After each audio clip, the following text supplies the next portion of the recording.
ஐ vector மட்டும் நம்ம இப்ப எழுத போறோம். ஐ வெக்டர்ல என்ன இருக்கு? இந்த டேர்ம் மட்டும் எழுதுங்க. X square minus y Z.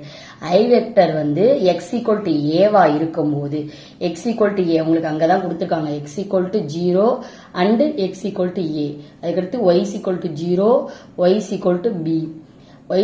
Z equal to 0, z equal to சின்னு கொடுத்துருக்காங்க உங்களுக்கு. இப்ப எக்ஸ் ஈக்குவல் டு ஏ, ஏன்னா எக்ஸ் இருக்கிற இடத்துல ஏ போடுங்க. ஏ போட்டீங்கன்னா இங்க எழுதணும். ஏ ஸ்கொயர் மைனஸ் ஒய் இஜெட். ஓகேவா? ஏ ஸ்கொயர், இந்த ஏ ஸ்கொயர், எக்ஸ்க்கு பதிலாக ஏ போட்டீங்கன்னா ஏ ஸ்கொயர் மைனஸ் ஒய் இஜெட் வந்துருமா? அடுத்து டிஎஸ். டிஎஸ்னா என்னது?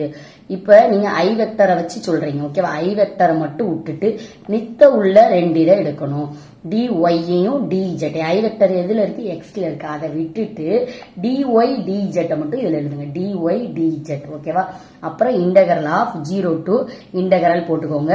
இங்க a ஸ்கொயர் மைனஸ்